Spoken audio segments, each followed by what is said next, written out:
President Trump's decision to drastically shorten the Ukraine peace deadline to 10 to 12 days stems from a combination of perceived inaction, frustration, and a desire to exert stronger pressure.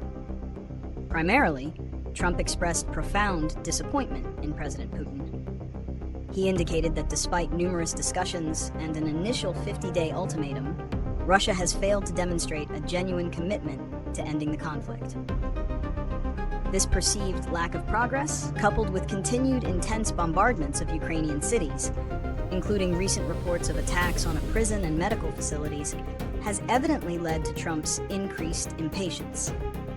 He specifically mentioned instances where he believed a ceasefire was settled numerous times, only for Russia to launch more attacks.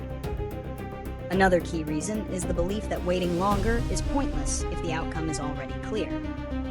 Trump's statement, "I think I already know what's going to happen," suggests he feels that Russia is merely playing for time and will not genuinely seek peace under a more lenient deadline. By shortening the time frame, he aims to force a more immediate and decisive response. Furthermore, the new deadline is designed to underscore the seriousness of the economic penalties he has threatened. The initial 50-day period was accompanied by warnings of severe tariffs and secondary sanctions. By making the deadline imminent, Trump is signaling a heightened readiness to implement these measures, thereby increasing the economic leverage on Russia and its trading partners. This accelerated timeline is a clear attempt to escalate pressure and demonstrate a more forceful approach to compelling an end to the hostilities. President Donald Trump has dramatically accelerated his timeline for a peace resolution in the Russia-Ukraine conflict, issuing a new deadline of 10 to 12 days for Russia to cease hostilities. This significantly shortens the initial 50-day window he had previously set. Speaking from Scotland, Trump expressed strong disappointment in Russian leader Vladimir Putin, citing a lack of progress despite prior discussions and the ongoing intense bombardments of Ukrainian cities. Trump's frustration stems from a perceived failure by Russia to genuinely commit to peace, despite the initial ultimatum that carried the threat of severe tariffs and secondary sanctions against Russia and its trading partners. The president's direct and public call for an immediate end to the violence underscores a heightened sense of urgency from the White House. The move has drawn varied international reactions. Ukrainian President Volodymyr Zelensky has welcomed Trump's firm stance, viewing it as a clear message of peace through strength. Conversely, former Russian President Dmitry Medvedev has characterized Trump's demand as an ultimatum game that could escalate tensions and potentially draw the United States into the conflict.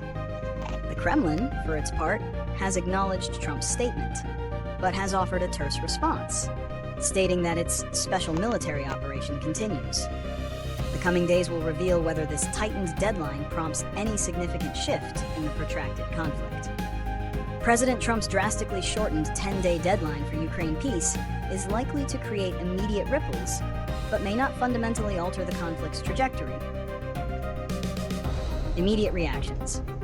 Russia will almost certainly dismiss the ultimatum publicly as unacceptable or theatrical, as indicated by past responses from figures like Dmitry Medvedev.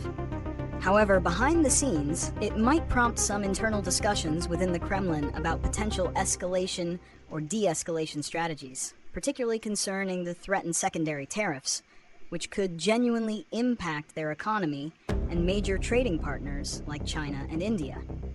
Ukraine, naturally, will welcome the perceived support and intensified pressure on Russia, as President Zelensky's office has already expressed.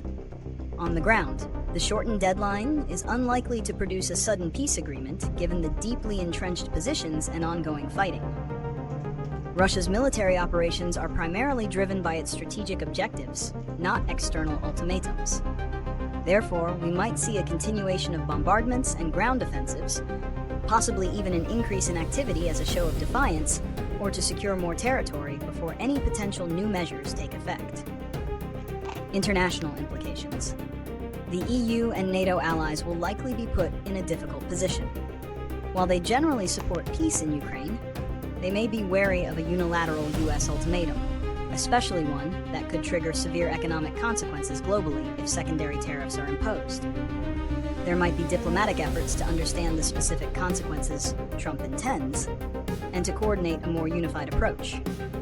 China, a major buyer of Russian energy, will closely watch the tariff threats, potentially seeking ways to mitigate the impact on its own economy. Long-term outlook. The real test lies in whether Trump follows through with the threatened severe tariffs and secondary sanctions if the deadline is missed. If implemented, these measures could indeed cause significant economic pain for Russia and disrupt global markets, potentially leading to a more intense economic struggle. However, if the threats are not fully realized, it could erode the credibility of future ultimatums.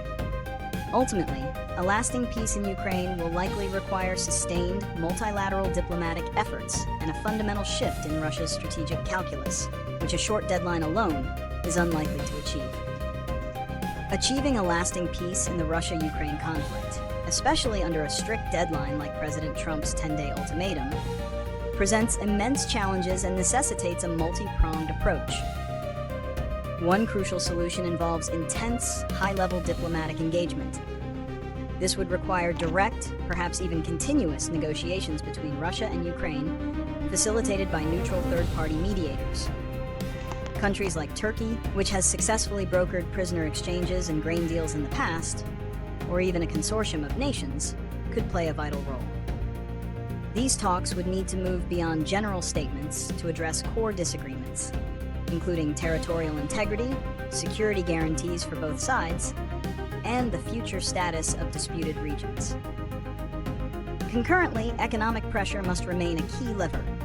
Trump's threat of severe tariffs and secondary sanctions, if genuinely implemented, aims to impose an unsustainable cost on Russia, making continued conflict economically prohibitive. However, for this to be a true solution, careful calibration is needed to maximize impact on Russia while minimizing unintended global economic fallout. The aim is to cripple Russia's ability to fund its military operations and to incentivize it to come to the negotiating table in good faith. Furthermore, continued military and humanitarian support for Ukraine is essential. A strong defensive posture for Ukraine improves its leverage in any negotiations, demonstrating that it cannot be easily overcome. Simultaneously, robust humanitarian aid addresses the devastating impact on civilians, a moral imperative that can also influence international pressure on Russia. Finally, international unity and clear messaging are paramount. While a single-country ultimatum can create urgency, a unified front from major global powers, including the EU, NATO, and key Asian nations, would send an unequivocal message to Russia. This coordinated pressure, combining diplomatic channels, economic sanctions, and support for Ukraine, offers the most comprehensive path toward a sustainable resolution that respects international law and sovereignty.